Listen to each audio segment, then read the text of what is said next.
Meus amigos, que a paz de Jesus permaneça em nossos corações. Nós, já há algumas palestras, estamos estudando sobre a grande contribuição de Lutero. Lutero, ele surgiu em pleno movimento da Renascença. E dentro desse movimento da Renascença, podemos dizer assim, as luzes em termos de religião, quem trouxe foi Lutero. E seria, podemos dizer, que em todos os campos, né, na arte, na pintura, nas ciências, na filosofia, muitas coisas estavam surgindo novas. Aí o renascimento do conhecimento, né? E aí com Lutero surge essa mesma ideia, seria um renascimento mais no campo da religião. Nós exploramos inicialmente a sua vida, falamos sobre o texto da liberdade cristã, que foi a grande contribuição que Lutero trouxe para a humanidade, nos falar desta liberdade que Cristo nos concede. E daí nós falamos também sobre os chamados sacramentos. Mostramos 3 tipos de sacramentos interpretados por Lutero, que é no Antigo Testamento nós falamos da circuncisão, na fronteira entre o Antigo e o Novo Testamento com João Batista nós falávamos do batismo, e no Novo Testamento nós falávamos da instituição da ceia apresentada por Jesus, do pão e vinho. E nós mostramos que o sacramento em si, ele é um sinal que precisa ser apresentado para a materialidade dos homens, para que os homens possam ter algo de palpável, já que eles não agem espiritualmente, eles são seres carnais. Então é como se a mensagem do Evangelho fosse um espírito. A leitura do Evangelho e a pregação do Evangelho, tanto a leitura ou a pregação, seria uma espécie de energia, de trabalho que se faz com o Espírito, que é a mensagem do Evangelho. E o sacramento seria a materialização desta palavra e desta pregação. Então nós temos uma ideia, que é a ideia espiritual.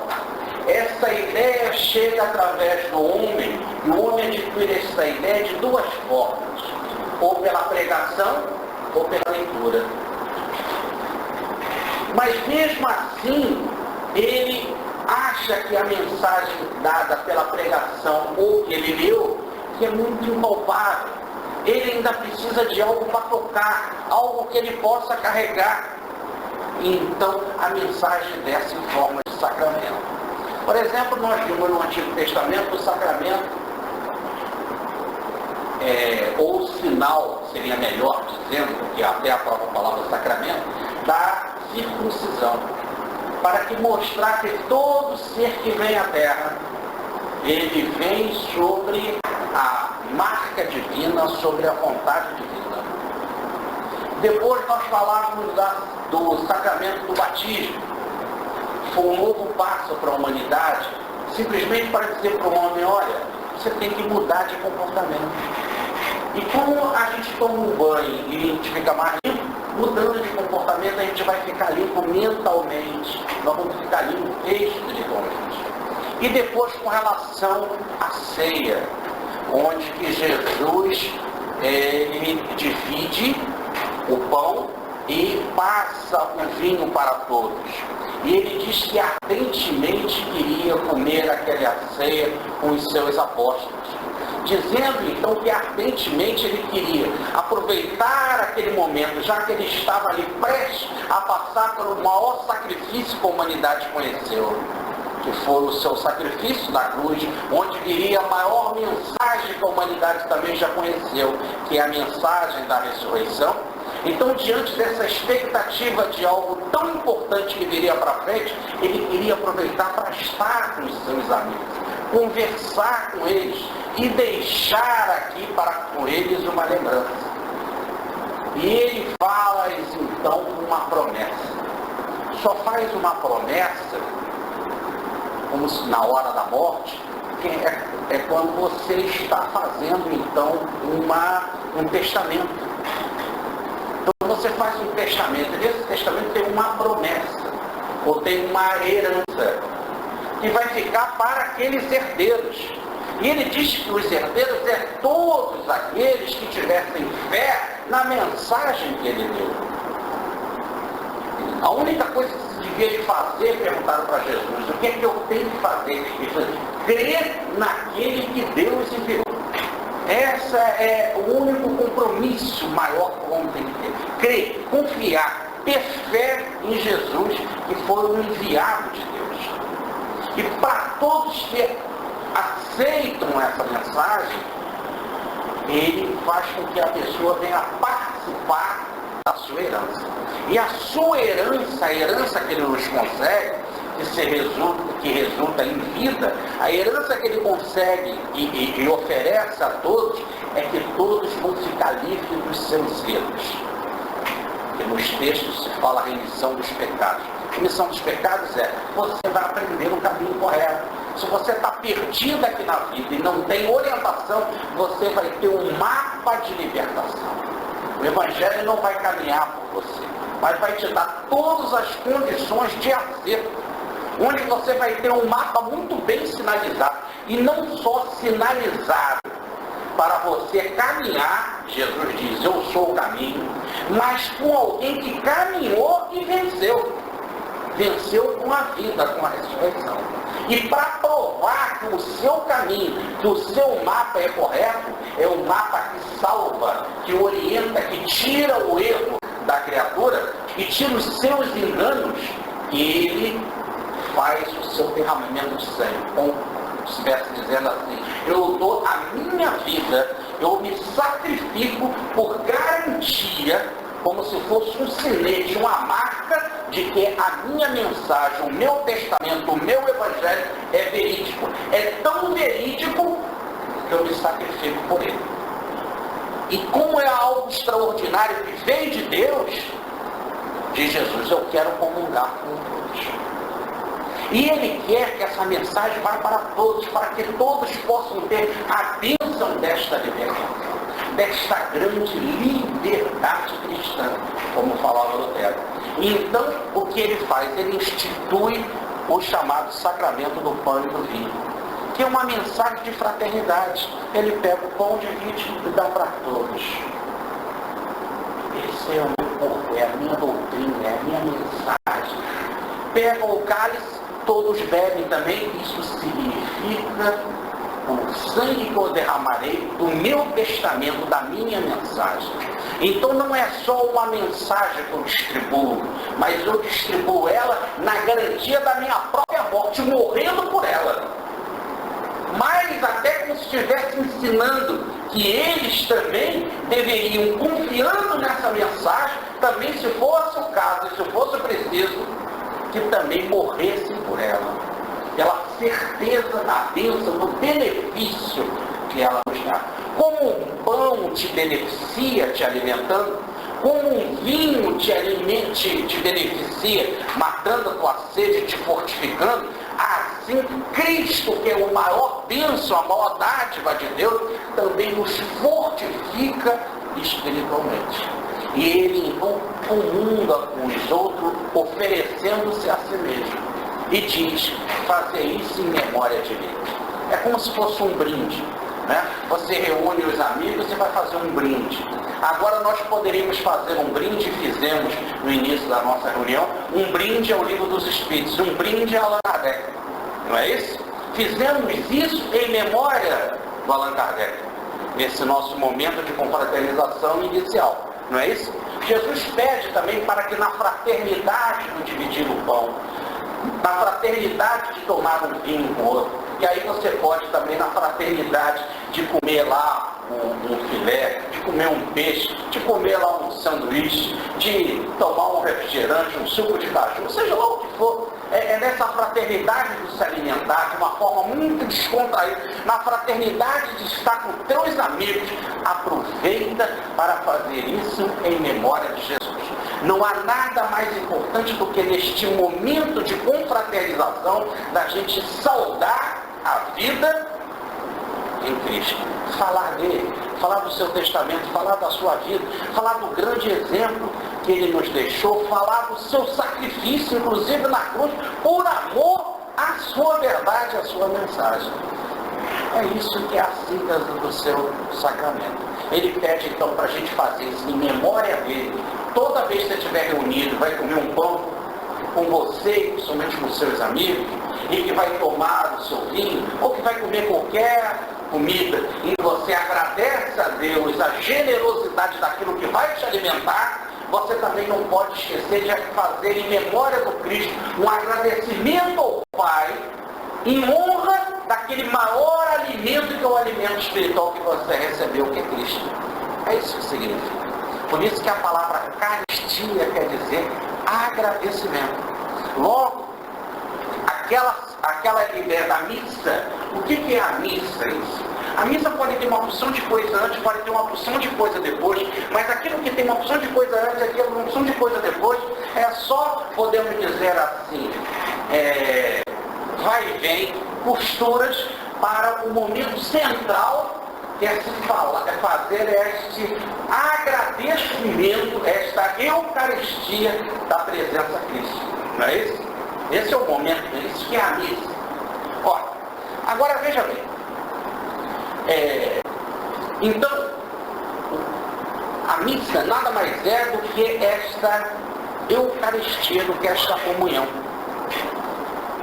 Essa era a ideia central. E nós lemos isso daqui quando nós estudamos a primeira carta aos Coríntios no capítulo 11. Nós lemos ela na lição passada, como que Paulo fazia assim, como Paulo orientava assim aos seus companheiros da igreja nascente, em especial ali da igreja de Corinto. Então, a missa nada mais é do que esse agradecimento, em que você simplesmente vai, como se estivesse ali representado naquele pão e naquele vinho, falar sobre esta maior bênção que Deus nos deu, que é o alimento do Cristo. Cristo que alimenta a nossa alma. Então, missa é agradecimento. Aí inventaram, olhem bem, que a missa seria um sacrifício, e ali nós íamos fazer algo. Se nós acompanharmos a palestra de Jesus, Jesus não está mandando a gente fazer algo, fazer um sacrifício, pegar o pão e dizer, está vendo, Jesus está aqui outra vez, nós vamos matar ele. Aqui, esse pão, agora esse vinho aqui, agora vai se transformar no sangue dele mesmo, nós vamos beber ele. Fica uma espécie de antropofagia. Comer o outro vivo. Chegava a se dizer loucamente que Jesus ficava de tal forma presente que era carne, que era sangue, que era osso. E se orientava as pessoas que na comunhão viviam de tal forma não morder a hóstia para não sair sangue de Jesus. Eu fiquei apavorado quando eu fiz a primeira comunhão. Será que passou perto de um dente? Né? Um dente pode ter ferido Jesus? Minha irmã veio brigar comigo. Você é muito bagunceiro. Será que você engoliu Jesus direito? Tinha de engolir Jesus e mandar ele para o coração. Ele não vai para o estômago. Porque se ele vai para o estômago, ele desce depois junto com as pedras. Ele tem que ir para o coração. E é uma dificuldade. Eu estava com medo de engasgar e ele descer direto. Então, diante dessa besteira que nos ensinaram, aquilo que Lutero chama desta maldade, desse caçador que é o Papa da fé das pessoas, inventaram então essa loucura do sacramento. Depois passaram para a ideia da transubstancialização, porque aquilo continua aquilo mesmo, mas não é mais aquilo. A transubstancialização é aquilo, tá certo? Aquilo é aquilo mesmo, mas não é mais isso. Doideira. Então, diante dessa perturbação, Lutero veio esclarecer, dizer, olha, não, a palavra Eucaristia quer dizer agradecimento. A missa não é para fazer um sacrifício, a missa é para agradecer. Nós vamos reunir a comunidade vai lá, a comunidade vai estar junto, e um dá apoio ao outro, um abraço ao outro, para a gente ouvir sobre Jesus, falar sobre Jesus, cantar sobre Jesus, dar glórias a Deus e dizer, Senhor, muito obrigado, e todos fazendo junto, formarmos uma grande corrente e nos abraçar e agradecer a Deus por esse maior alimento que é Jesus. E a gente então pega o pão e vinho, e come o pão e o vinho, e diz assim, olha, como isso, Senhor, nós agradecemos, e a gente fica alimentado com o pão, é uma coisa abençoada o pão. Como a gente toma um vinho, nós te agradecemos, Senhor, porque é uma coisa revigorante, forte, que conforta, que é o vinho. Assim também nós queremos agradecer, mas muito mais, que foi a maior bênção que nós já recebemos, foi o maior alimento que veio daquele testamento que ele nos deixou, que foi a mensagem de Jesus e que ele morreu por ela. Nós queremos agradecer, nós queremos cantar, te honrar. Então a missa é para agradecer. Compreendeu? Você não vai lá para como se estivesse dizendo, vou para me dar bem, porque surgiu depois disso. Eu vou fazer, porque como é um sacrifício, eu vou fazer algo e Deus vai gostar. E então, porque eu vou à missa, Deus vai ficar generoso comigo. Não, eu não vou lá e porque eu fiz na missa, eu vou ganhar alguma coisa em troca. A coisa em troca já nos deu que foi a maior coisa que é Jesus. Eu vou lá simplesmente para estar junto com todos, como a gente vai na casa de um amigo e a gente chega lá e nós vamos almoçar naquela alegria. Se você vai na casa de um amigo, ele te chama, ó, eu quero te convidar aqui para comer aqui em casa, nós vamos fazer um churrasco. Se a pessoa vai lá e não é pelo amigo, é pelo churrasco, você não foi na casa de um amigo. É melhor você vai na churrascaria Portão, que eu te garanto. O churrasco é muito melhor. Você só não acha que é pão duro e miserável, que é comer de graça na casa dos outros. Entendeu? Quando você vai num churrasco, você vai numa churrascaria, come lá, ou então compra você logo. 10 picanhas, engole ela e come. Se você quer, se a tua ideia é essa. Agora veja bem, um amigo te chama, vamos para um churrasco, você não vai lá com chefe, você vai até comer. E vai comer bem, se estiver bem lá para comer. Você está entendendo?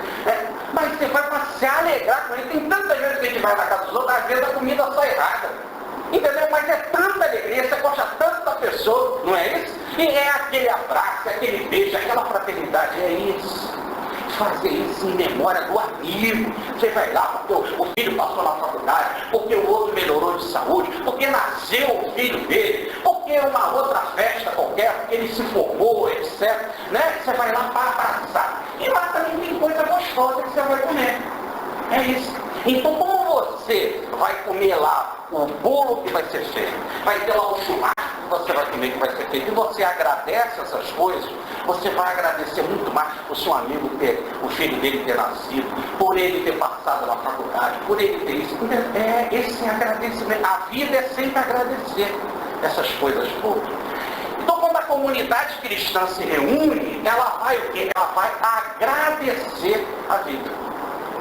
Não é mérito nenhum você, como se você fosse na casa do meu amigo, do seu amigo, e você vai lá, que ele te chamou para a formatura do filho dele, que se formou, aí vai ter lá um churrasco, uma festa, aí depois você sai assim, tá vendo? Ele está me devendo essa. Eu fui na casa dele, lá na festa dele, então ele está me devendo. Amanhã, quando tiver uma vaga na empresa, ele vai me dar uma promoção, ou ele vai me dar, e quando eu estiver precisando de um dinheiro emprestado, eu vou pedir a ele, porque compreendeu? Aí você está fazendo um negócio.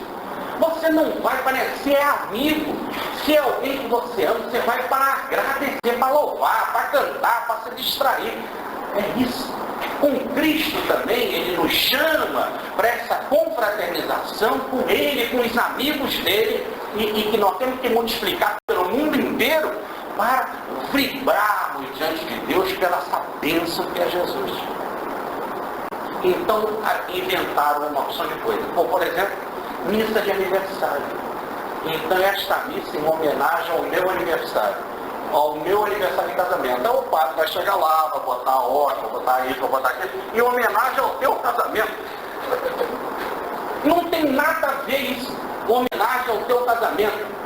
O Cristo não veio aqui, não é homenagem ao teu casamento, nem homenagem ao teu aniversário. Insuflágio da alma tal que já morreu há 10 anos.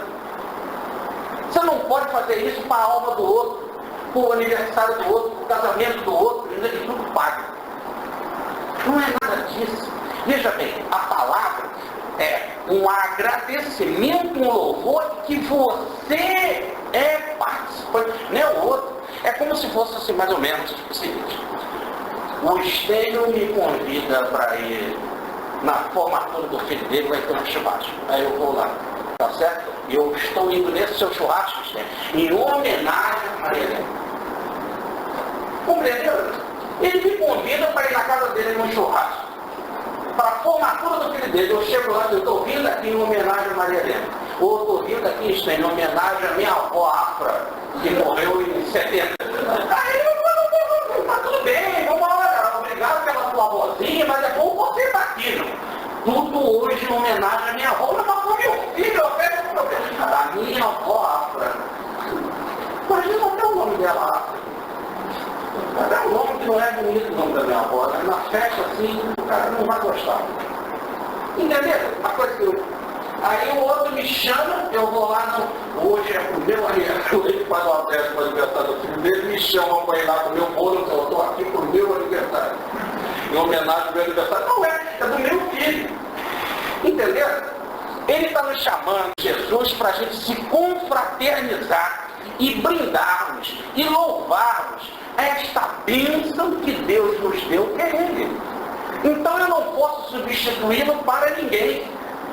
Sou eu que tenho que ir para eu mesmo louvar esta bênção que Ele está dando para mim.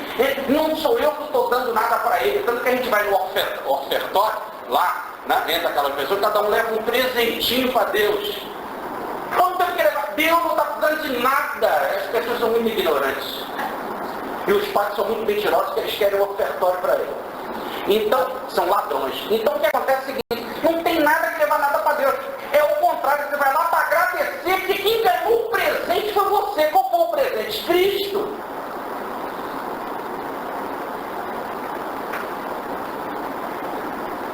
Está difícil?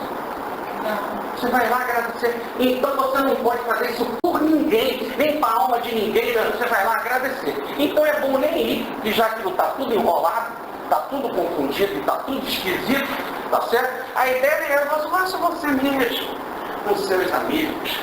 Daí dizer Jesus, quando você chama um desses pequenininhos, é a mim que está chamando, é você confraternizar.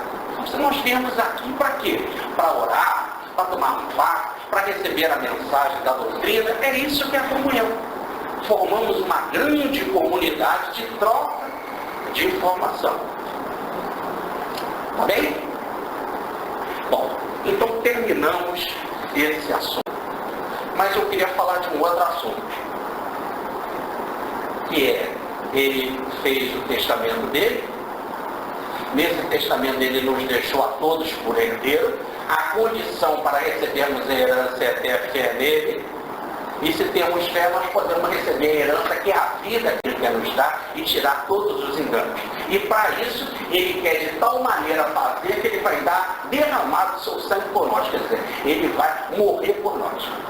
Aí entra o tema da morte. Tá certo? Mas nós não vamos falar aqui da morte do Cristo, porque nós já sabemos o resultado da morte dele, que se transforma em ressurreição. Então eu quero falar de uma coisa, que é isso, que é muito importante, que está para todos nós, que é a nossa própria morte. E todos nós morremos. Aliás, é a coisa mais certa que nós temos, é que fisicamente nós vamos morrer. Então eu queria falar sobre isso, baseado no próprio Lutero. Lutero escreveu um livro sobre isso, O Consolo no Sofrimento. Esse é só um título de vendagem, aqui da edição em português, mas o nome verdadeiro do livro do Lutero é Um Sermão sobre a Preparação para a Morte. Vou repetir o nome do texto de Lutero. Um sermão para a preparação para a morte. Então, como nós podemos nos preparar para esse ato mais certo que nós temos é o da morte. Tá bem?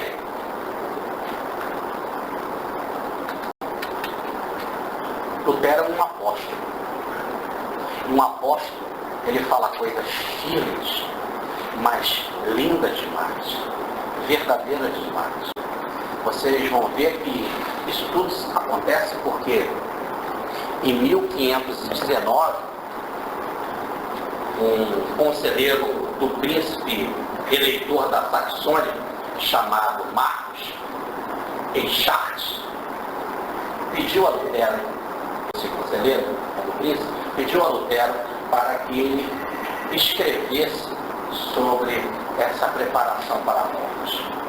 E era algo muito importante, porque a morte estava presente. Na primeira época, ela sempre esteve presente.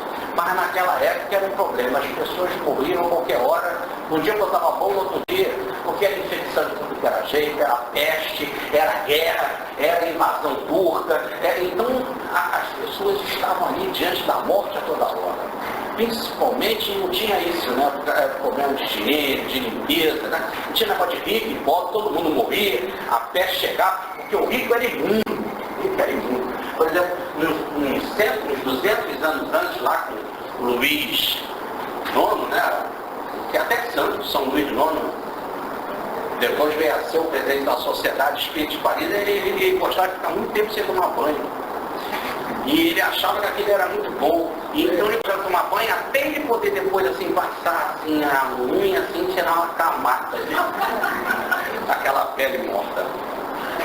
Então repare bem, essa situação de você estar muito perto da morte toda hora fazia com que isso fosse um tema muito preocupante.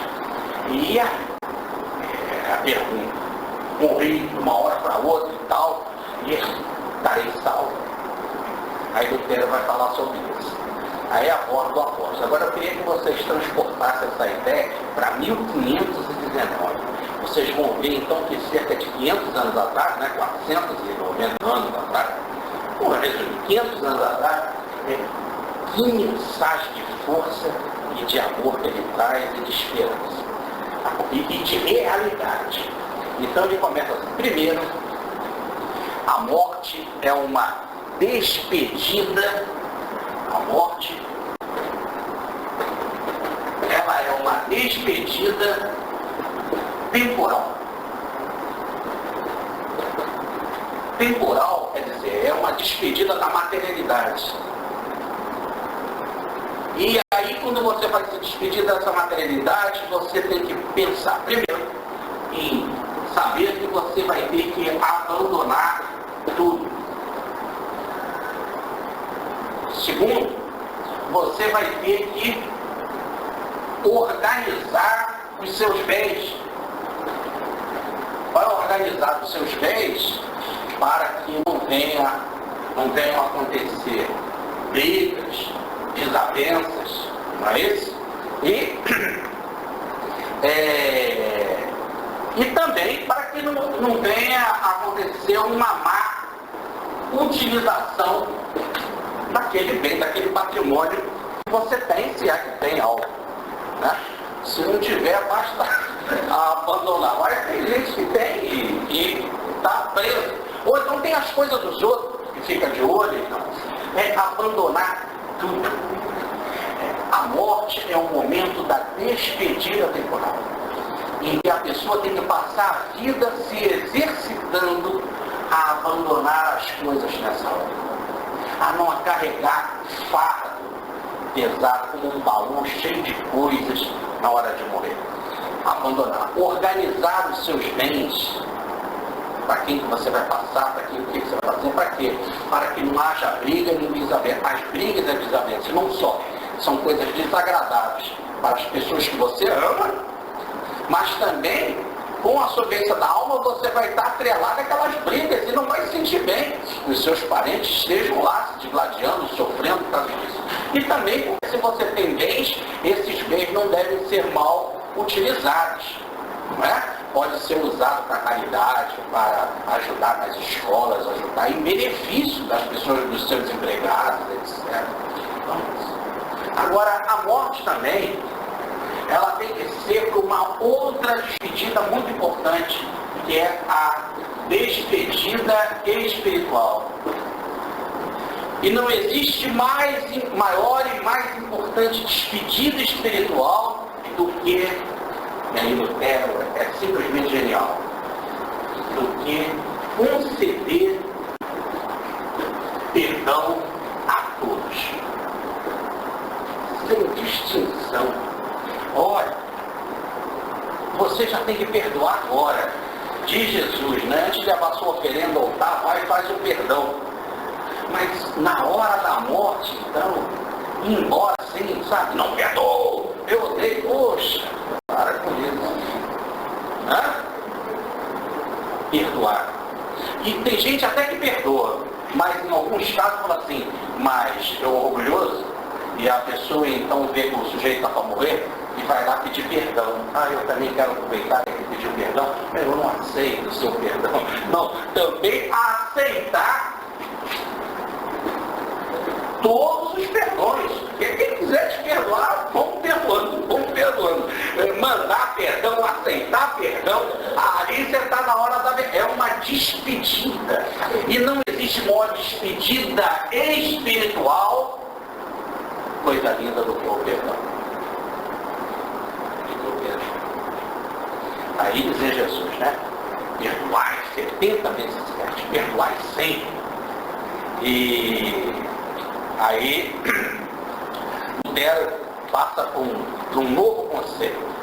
Então, o que você deve fazer? Só essas duas situações? Se preparar para a despedida dos bens e perdoar? Não. Tem um terceiro processo, que é voltar a consciência para Deus. Só isso. Totalmente afunilar a mente para Deus. Aqui você não tem que ter mais nenhuma preocupação. Os bens você resolveu, passou para quem tinha de passar. Abandona essa aí. O que é que vai acontecer com a minha fazenda? Esquece isso. Esquece. Perdoa todo mundo e volta a mente para Deus.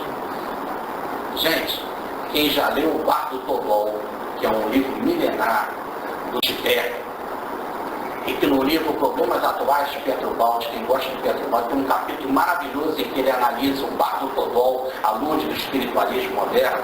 Parece que Lutero está revivendo esse pensamento dos antigos tibetanos e falando com toda a naturalidade cristã, como se fosse um inconsciente coletivo, como se fosse uma única verdade, e falando com toda a simplicidade.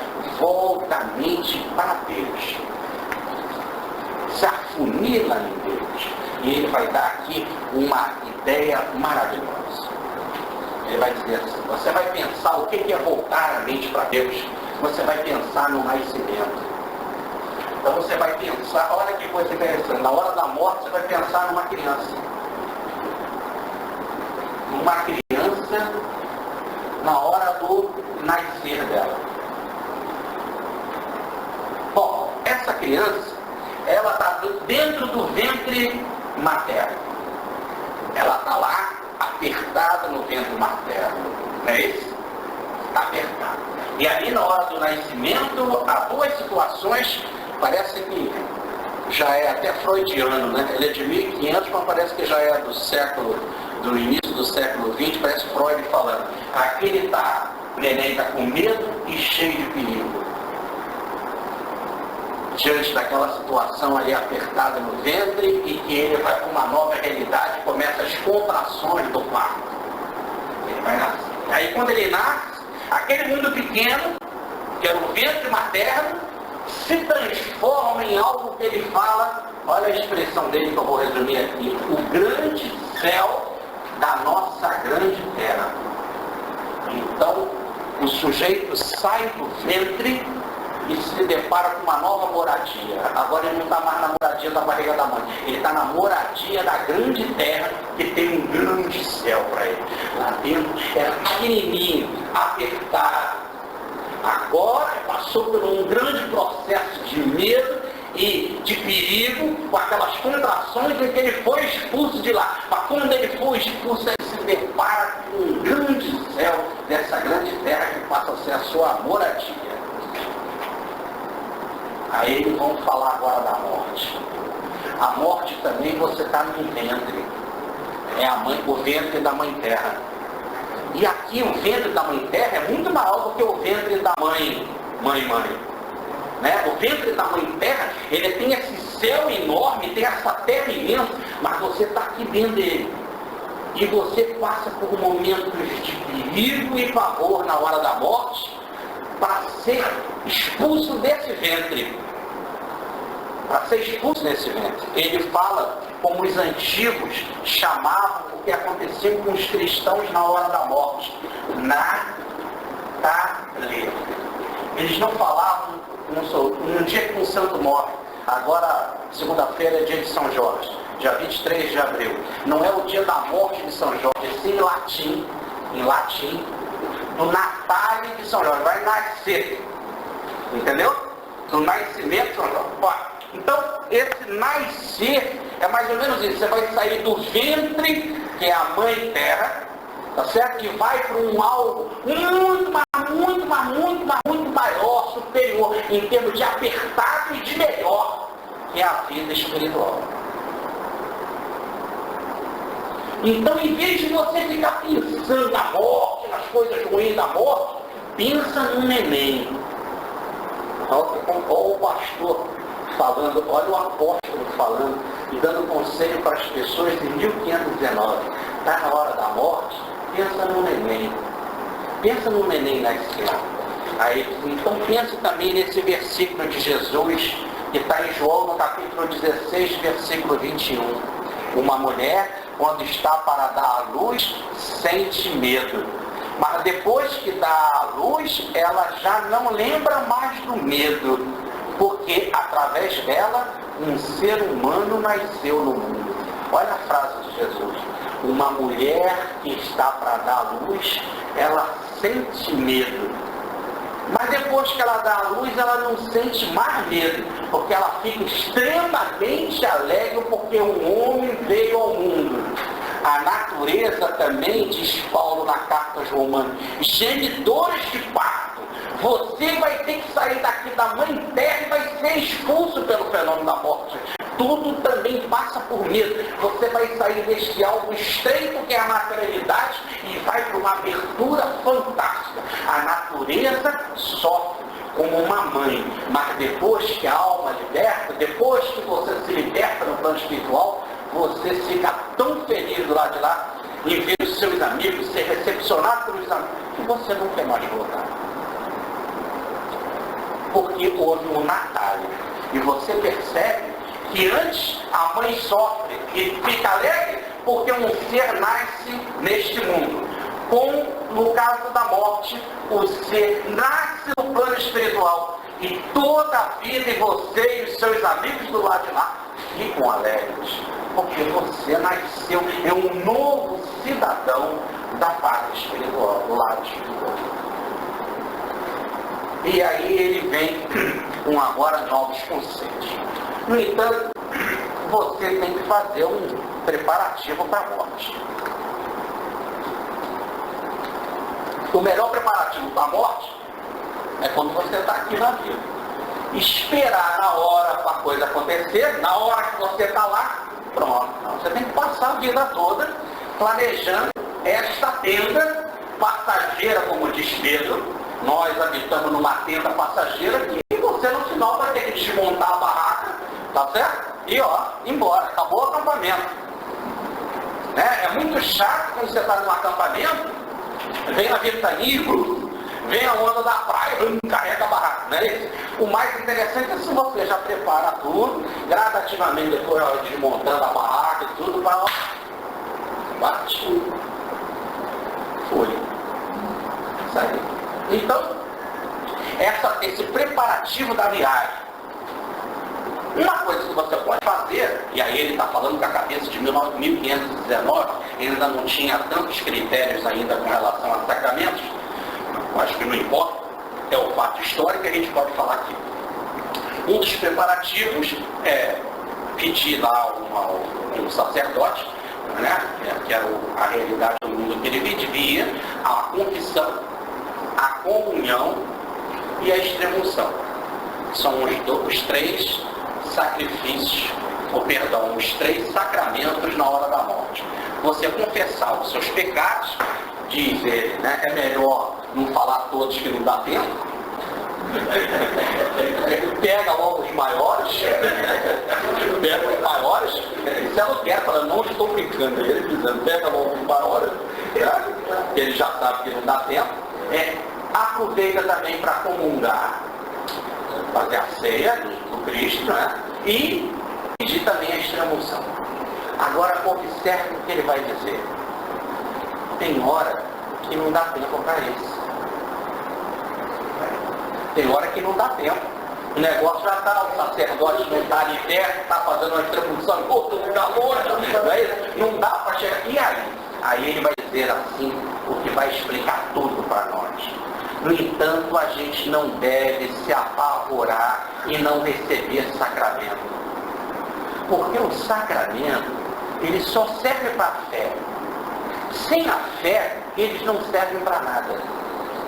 Então, olha, o problema não é o sacramento em si. Foi assim que eu comecei a palestra, por isso que eu fiz questão de repetir um pouquinho da palestra. Eles são sinais para a fé. Por que existem sacramentos? Porque o sujeito é muito materializado. Ele tem que pegar aquilo que a fé anuncia, que é o Espírito, e ter algo para ele palpar. Ele tem que contar o pecadinho dele, ele tem que pegar o pão e comer o vinho para pensar em Jesus, tá certo? E tem que receber uma bênção de extremunção. Se não der, o sacerdote não dá.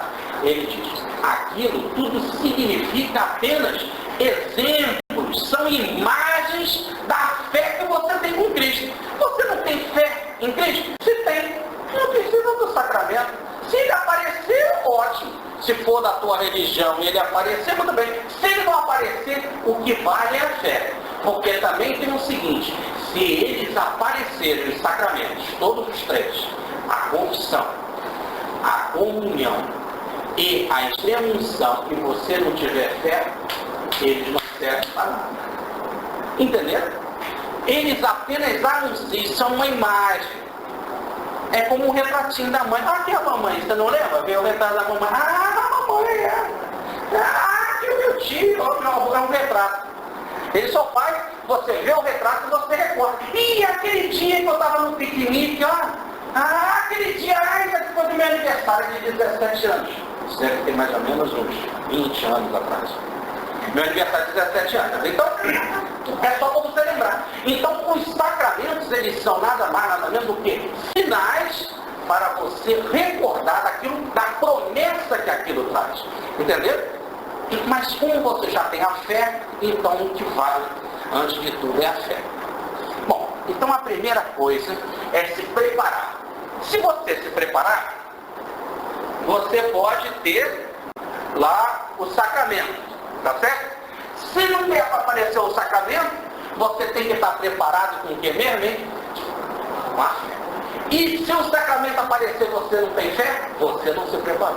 Então, a maior preparação que se faz nessa viagem é ter fé em Jesus.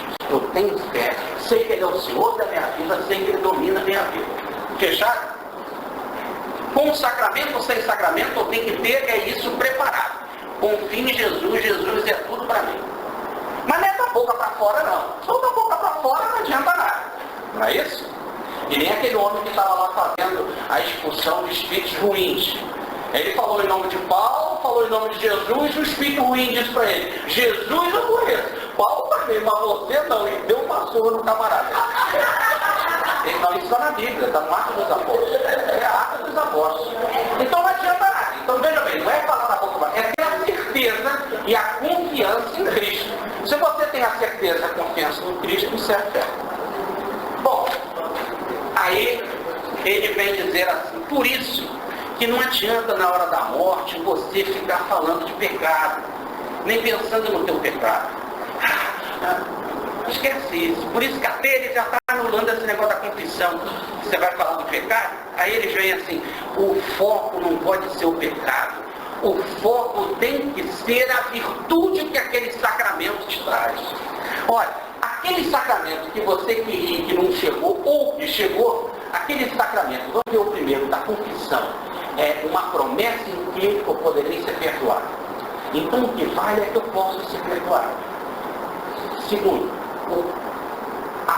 a ceia é uma promessa de que eu tenho vida e que Jesus me deixou a sua mensagem que tira todos os meus enganos. E a extrema unção é uma bênção divina para a minha partida. Como eu tenho fé, eu acredito que todas essas virtudes acontecem em mim, nesse momento. Então é pensar nisso. Bom, ele continua então falando do seguinte: no entanto, na hora da morte, como a gente não é coisa boa, como nós não somos coisas boas, nós temos os nossos defeitos, os nossos atrasos, nós temos as preocupações nossas materiais ainda, nós temos os nossos inimigos espirituais, nós não somos perfeitos. Então, 3 imagens costumam aparecer. Primeiro, a imagem horrível da morte. O cara fica querendo imaginar aquela coisa como é a morte, aquele momento, né? Vai acabar a respiração, vai acabar isso, vai acabar aquilo. Ele pensa sempre de forma horrível sobre esse momento em si da morte. A imagem 2, a imagem pavorosa do pecado. Eu pequei porque eu traí uma pessoa, eu traí minha mulher, eu fiz isso, eu fiz aquilo, eu fiz tal dano, eu fiz, roubei tal pessoa, enganei, adulterei, etc. Então ele fica pensando no pecado. E a terceira imagem que costuma aparecer é a imagem insuportável do inferno. Eu vou penar.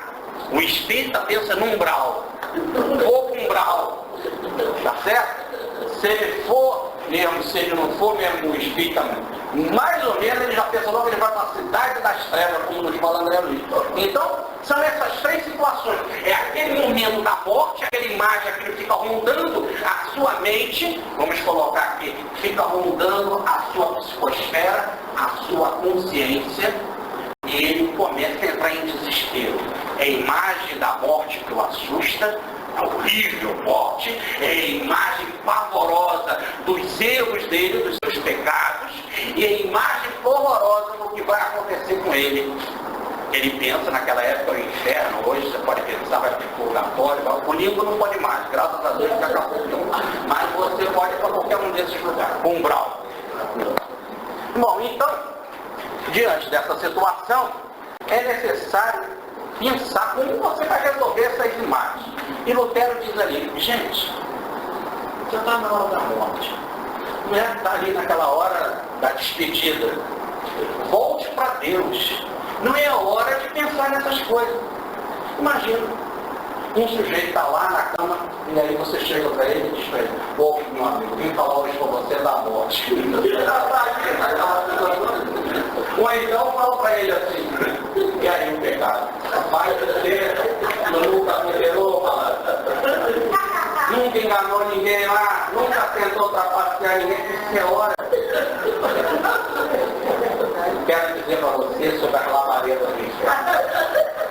Olha, não é, a gente está assim em tom de brincadeira, porque simplesmente é o que Lutero fala, não é hora para isso.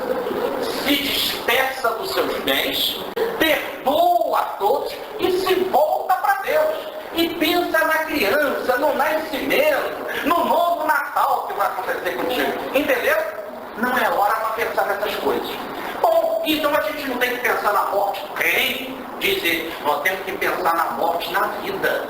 E agora, quando você está bem, você tem que pensar como que é a morte, existe a doença da alma, existe a comunicação dos espíritos, como é que é o corpo perispiritual, como é a vida do lar. É agora que eu tenho que estudar isso.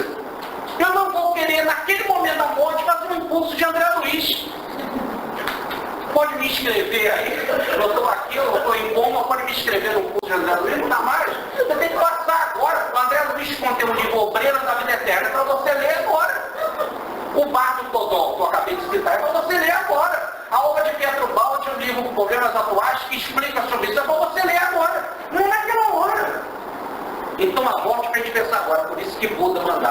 quer aprender sobre a vida, vai no cemitério.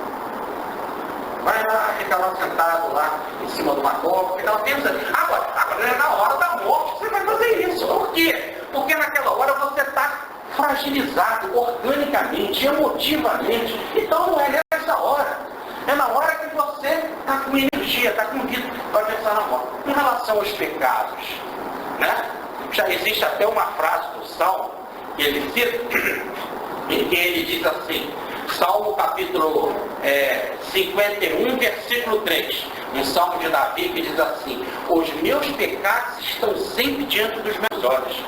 Eu tenho que pensar nos pecados sempre. A quando? No meu dia a dia. Vem cá, hoje quando eu for deitar, poxa, peraí, ou não agi bem com o meu colega, como Santo Agostinho nos pede no Evangelho segundo o Espiritismo. Quero fazer uma revisão sobre a minha vida.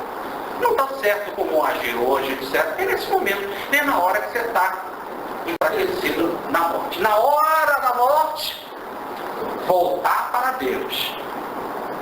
Se livrar dos bens, perdoar e pensar em Deus. Mesma coisa com relação ao inferno. A pessoa fica ali naquela hora, eu vou para o inferno, sou um espírito, eu vou para um umbral, eu vou para a cidade das trevas. Quanto tempo que eu vou ficar no umbral? O André Luiz ficou 8 anos, eu vou ficar quanto? Aí vai ficar naquele negócio, mas o André Luiz não ajudava ninguém. Poxa, mas eu também não ajudava ninguém. Aí fica naquele negócio. Ali não é hora disso, não é hora disso. E ele vai dizer, isso não é sobre a predestinação? Se você vai para o inferno, vai para um umbral, vai para qualquer, ou vai para uma colônia qualquer, né? Se eu vou para a colônia nosso lar, aí o cara fica com aquilo na cabeça, não tem nem direito de ir para a colônia nosso lar, mas fica, né? Aí qualquer coisa que ele vê, qualquer luz é a colônia nosso lar. E não é um ou outro. Então o que acontece é o seguinte, que nem a minha tia quando morreu, eu tive um desdobramento da minha tia, ela estava aqui sendo tratada aqui na igreja de Santa Terezinha, que aqui na igreja de Santa Terezinha, na Tijuca, tem um lar espiritual para as pessoas quando desencarnam, né? E ela era devota de São João Batista. Quando ela chegava e falou, meu filho, estou aqui na casa de João Batista.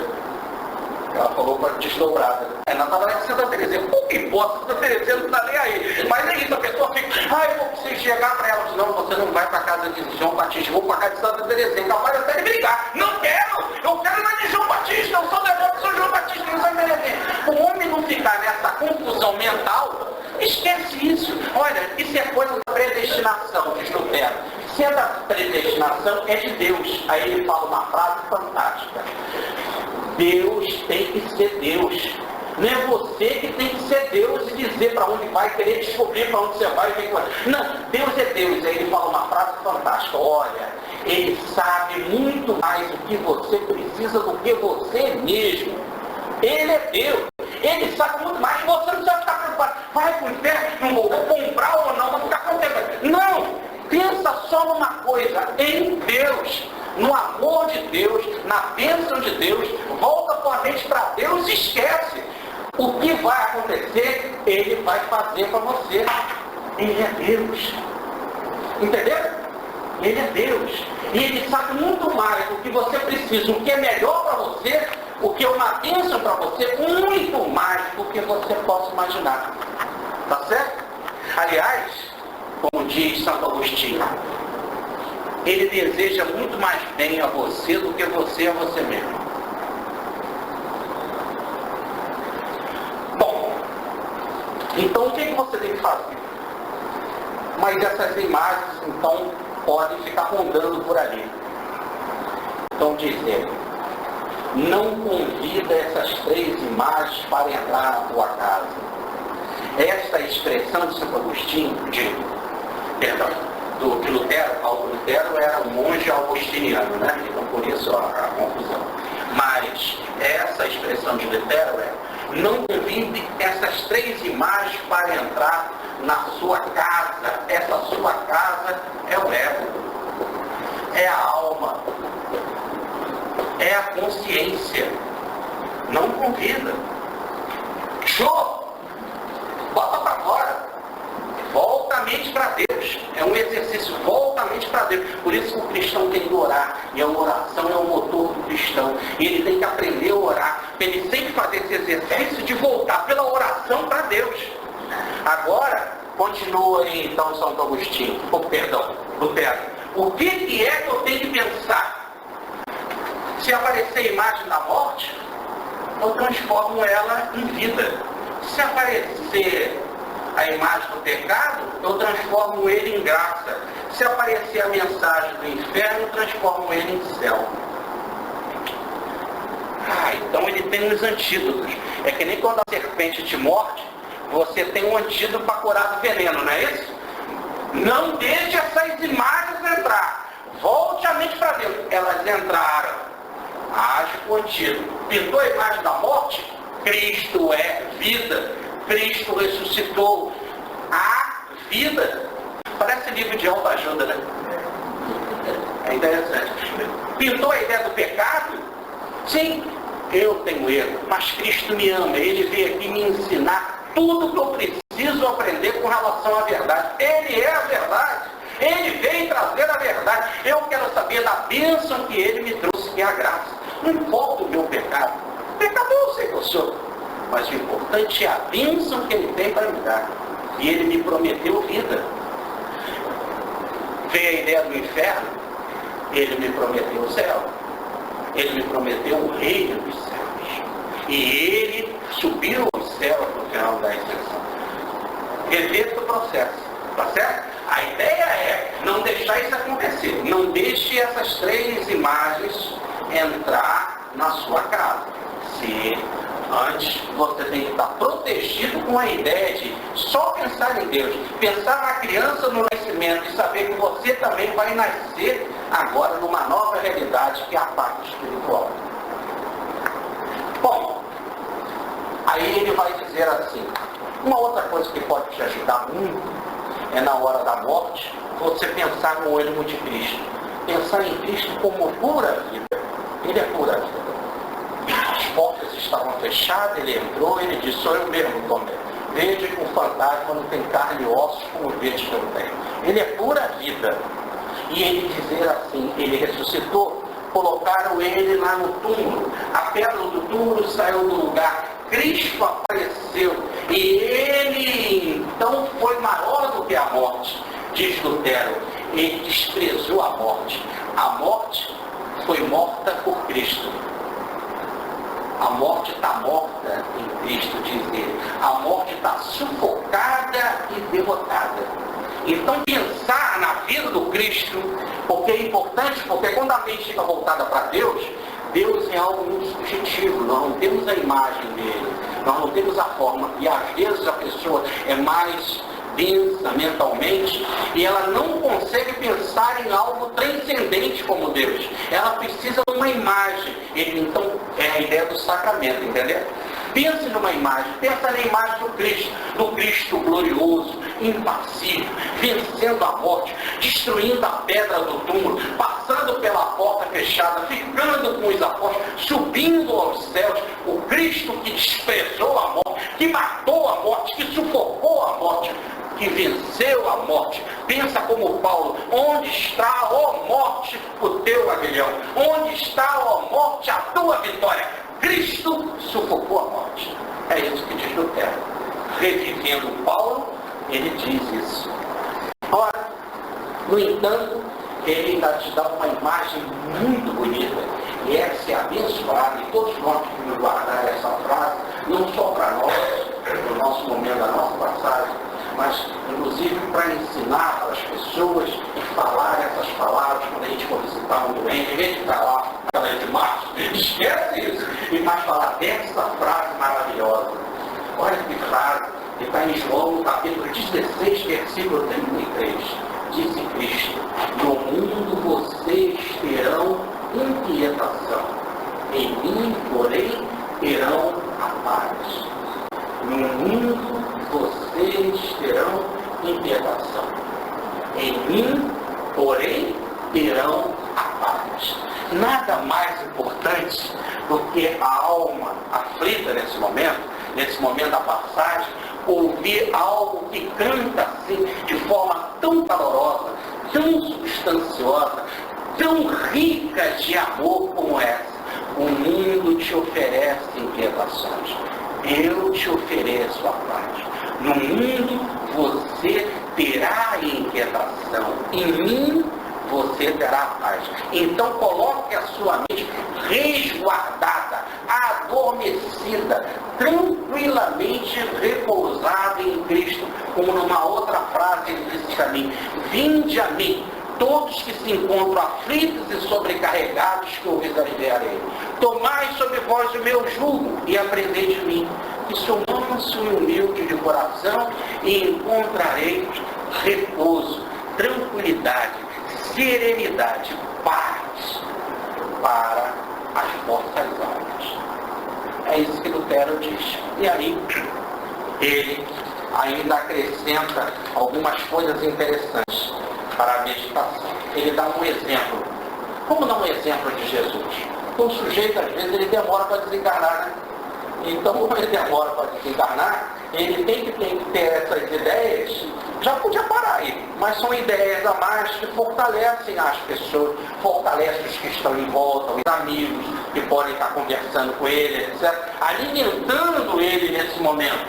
Então, ele dá 3 exemplos. Por exemplo, essas 3 situações: a imagem da morte, a imagem do pecado e a imagem do inferno. Que quase sempre é o que perturba a pessoa neste momento de transição. Quer dizer, vamos dar um exemplo gigante, dizer, que é o exemplo de Cristo. Como é que foi que nessas 3 situações, nessas 3 imagens, como é que foi que Cristo vivenciou? Quando deram para ele a imagem da morte, quando deram para ele a imagem do pecado, quando deram para ele a imagem do inferno, como ele vivenciou isso? Então, no imagem da morte, ele dá a seguinte frase. Está lá em Marcos, no capítulo 15, versículo 30 e seguinte. Quando ele estava na cruz, disseram os judeus: que ele desça agora da cruz, curou os outros, e agora ajude a si mesmo. Ou melhor, agora que ele desça da cruz, não vai descer não. Ah, então tu vai ficar aí na cruz, porque não tem como descer, porque você vai morrer. Essa é a imagem da cruz que deram para ele. Você vai morrer, e a tua morte é dolorosa, é morte da cruz. Desce, não vai descer, vai morrer na cruz. Essa imagem de morte passada por Cristo, muitas vezes essa imagem passa para a gente. Não que alguém fala para a gente, mas nós ficamos ruminando isso porta dentro da própria alma, abrindo a casa para que essa imagem possa morar. Agora, como é que eu vou sair dessa? Eu sei que eu estou com um problema gravíssimo, eu sei que eu tive uma parada cardíaca, eu sei que eu estou com câncer, eu sei que eu estou com isso, eu sei que estou atropelado, eu sei que eu fui baleado, eu sei que eu fui isso. E agora eu vou passar por essa dor, eu vou passar por essa cruz, eu vou... Falaram isso para Cristo. Também estão falando isso na tua alma. O teu ego está jogando isso para fora. O teu medo, a zona de perigo está exalando isso. Como é que Cristo agiu? Vamos deixar por enquanto essa resposta? Vamos deixar por enquanto essa resposta. Vamos pensar também na imagem do pecado que passaram para ele. Quando, nessa imagem do pecado, disseram assim: ele curou os outros, se é filho de Deus, então que desça. Ou melhor, ele não ficava curando os outros? Ele não se dizia que era filho de Deus? Parece que não. Cadê? Ele está na cruz, ele é filho de Deus, nada. Ou melhor, ele fazia as obras falsas. Não era ele que fazia as obras, era Beelzebub que fazia através dele. As suas obras eram falsas, ele era falso, ele era mentiroso. Muitas vezes vem essa ideia na nossa mente. Eu estou nesse momento de pavor, aquelas obras de caridade que eu fazia, aquelas obras eram pequenas, muitas vezes eu fiz para aparecer, etc, etc. Será que sou filho de Deus? Será que eu tenho essa dignidade de filho de Deus? Aí você começa a pensar que não, que está no pecado. Passaram isso para Cristo. Como foi que ele agiu? Vamos deixar por enquanto. Mas também passaram a ideia do inferno, de como vai ser a vida do lado de lá, como se ele vai ser recebido por Deus, se é que ele vai ser recebido por Deus. E vai ter uma vida de amargura de inferno. Disseram: ele confiou em Deus? Veja se Deus então o redime, se manda ele para o céu.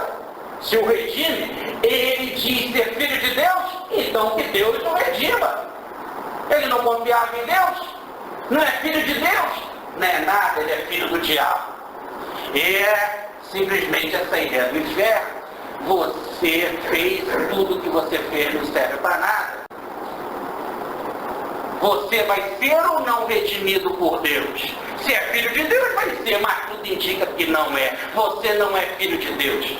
E aí fica aquilo te ruminando. Passar essas três imagens por Cristo.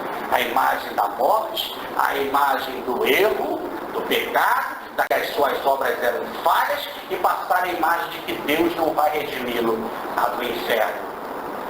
Ou como falavam os judeus, do Sheol. Então isso tudo passa do Hades. Então isso passaram para ele. Como é que foi que ele agiu? Vocês podem ler Mateus, Marcos e Lucas. João, ele não abre a boca. Ele não responde nada. Ele fica em silêncio. Silêncio total. Se ele respondesse e dissesse, sou filho de Deus sim! Eu não vou morrer! A vida continua! Eu sou sim filho de Deus! Deus está comigo, Deus vai me levar para os céus, para o seu trono! Os outros iam gritar mais, e com risadas iam gargalhar. Era filho do capeta! Ia ficar aquela situação de zona, onde eles iam gritar mais e falar com mais ódio.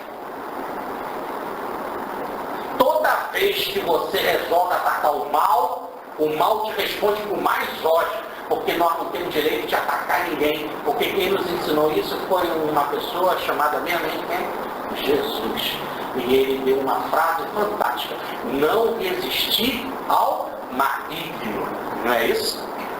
Não resistiu ao maligno. Silêncio total. Não respondeu nada para o ódio não ficar mais ódio e se evidenciar mais. Silêncio total.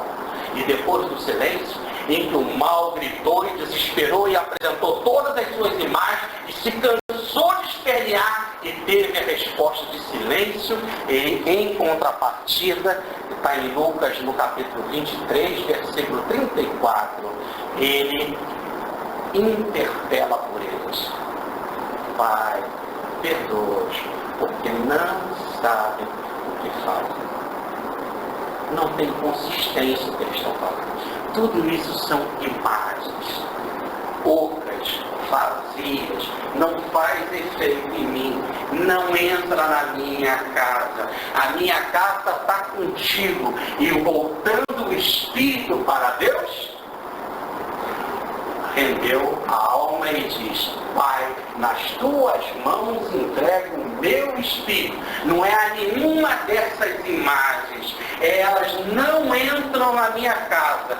Pai, voltado para o Pai, nas tuas mãos entrego o meu espírito. Lutero ainda dá uma última lição. Naquele momento final, a pessoa pode começar a pensar assim: sou digno mesmo do céu?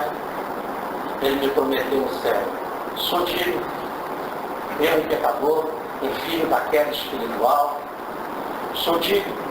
Diz Lutero: a fé te torna digno, a dúvida indigno. Diz mais: Deus não dá nada por causa da tua dignidade. Porque se nós fôssemos dignos, Ele não nos dava Jesus.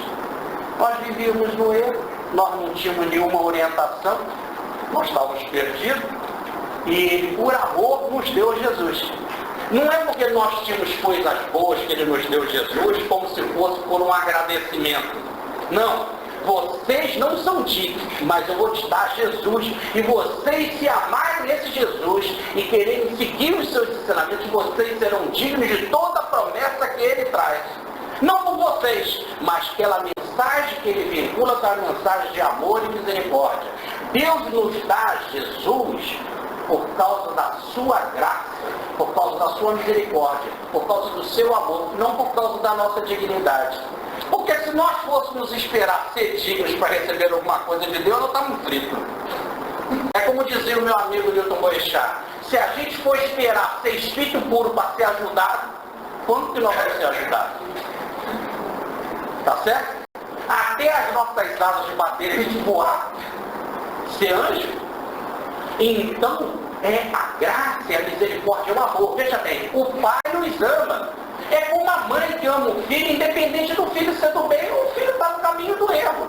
O filho está no caminho do erro, a mãe deixa de amá-lo? Não, a mãe continua amando aquele filho, porque ela é mãe. Deus, por ser Deus, Ele continua nos amando, independente da nossa dignidade ou indignidade, porque a prova da nossa dignidade não é nada diante dele, se nós fôssemos dignos. E a nossa indignidade também não é nada perante ele. Ele simplesmente é amor. E porque ele é amor, nos dá uma promessa de libertação. Então, explica aqui muito bem o nosso Lutero. Pense lá naquele sacramento do pão e do vinho. Por isso que a gente fez a palestra com antecedência. Lá naquele sacramento, ele pegou o pão, que era dele, e dividiu e deu para todos. Pegou o vinho, que era dele, e dividiu e deu para todos. E criou uma fraternidade, todos compartilharam de tudo. E naquele momento ali, que coisa interessante, quando todos comeram o mesmo pão, todos passaram a ter o mesmo corpo dentro de si. Todos tiveram o mesmo alimento. Assim também, quando todos comem Cristo, ou se alimentam da sua mensagem, formam uma comunidade de Cristo. Uma comunidade. E quando forma essa comunidade de Cristo, é uma comunidade que Cristo está com a gente. Mas também todos os santos, todos os cristãos estão com a gente.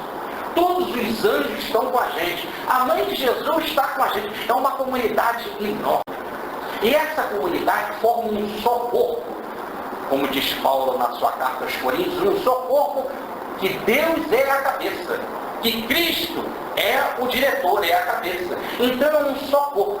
E quando algo num corpo não está bem, todo o corpo se volta para ele. Por exemplo, eu estou com um calo. O calo está me doendo. Tá certo? A minha mente fica voltada para o calo. Então se alguém chegar perto, eu tiro o pé e boto para o lado. Não é assim não? Então a mente fica atenta. Se alguém fica... Os olhos também ficam atentos. Para qualquer coisa, tirar o pé dali. O ouvido também fica atento. Qualquer barulho, ele tenta proteger o calo. A mão também. Qualquer coisa, bota ali a mão. Ali um sopro também. Qualquer coisa, se sentir dor, você sopra aquilo ali. Repare bem, todo o organismo se volta para algum membro que não está bem. Não é assim? Assim também, conforme você participa dessa ceia do Cristo, que é a ceia da fraternidade, e passa então a formar a comunidade cristã, que Lutero chama aqui da ideia de que você passa a ser membro da cristandade. Olha que coisa linda, que coisa maravilhosa. Todos nós, os cristãos, somos membros desta cristandade. E esta cristandade, se somos membros, a cristandade como um todo é o corpo. Daí dizer o Cristo, lá em Paulo, através de Paulo. Cristo é a cabeça, a igreja é o corpo. Repare então que a própria igreja ela é maior que o Cristo. Ou não? Cristo é a cabeça, a igreja é o corpo. A igreja é maior que o Cristo. Sim? É lógico. A cabeça não faz parte do corpo, não? Cristo é a cabeça, a igreja é o corpo. Cristo faz parte de nós. Ele é nosso irmão. Entenderam? Isso é a coisa mais linda. Olha, eu vou voltar. Ele também faz parte da igreja. Ele é a cabeça, diretora. Mas a cabeça faz parte do corpo. A comunidade toda é esta grande igreja. Daí a palavra igreja ser comunidade. Comuna, eclésia, de comum, aqueles que têm um pensamento comum, que é o pensamento em Cristo, para Cristo e por Cristo, em que a sua vida é de Cristo. Agora, todo o corpo está presente. Quem é o corpo?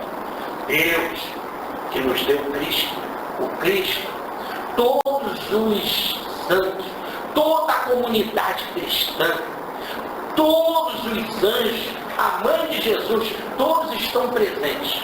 Mas você está aí no momento da morte. Você está no momento da morte. Você é um membro daquele corpo que está enfraquecido. Entenderam? Se você faz parte da cristandade, você é um membro, é uma célula deste imenso corpo que faz parte. Deus, Cristo, todos os santos, todos os cristãos, que faz parte todos os anjos e a própria mãe de Jesus. E você é um membro que está doente, está ali na beira da morte, está na hora da sua passagem, está no leito de dor. Naquele exato momento é como o calo. Quando o calo está doente, todos os membros se preocupam com o calo. A cabeça se preocupa, o ouvido se preocupa, os olhos se preocupam, a mão se preocupa, o sopro se preocupa, tudo se preocupa, não é assim? Para proteger, assim um membro cristão está doente. Toda a comunidade, todo o templo da cristandade, toda a igreja está preocupada com você. Diz Lutero, na hora da morte ninguém está sozinho. Todos estamos numa comunidade única. Deus está, Cristo está, os santos estão, todos os cristãos, todos os anjos, a mãe de Jesus, todos estão presentes para ajudar aquele membro que sofre.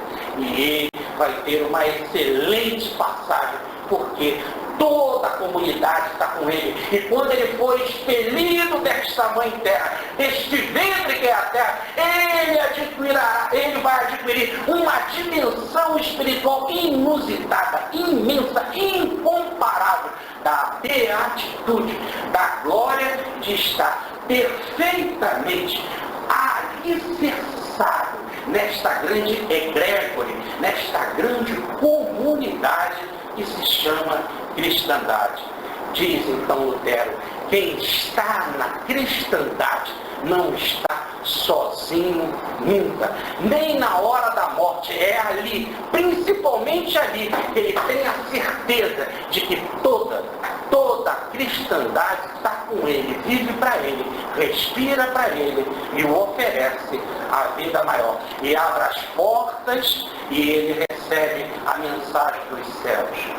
Vem, filho, transpõe o limiar da vida e desvenda o mistério. Vê, não poderás morrer nunca, nunca poderás morrer. A tua dor passará e por meio dela ascenderás para Deus. Muita paz.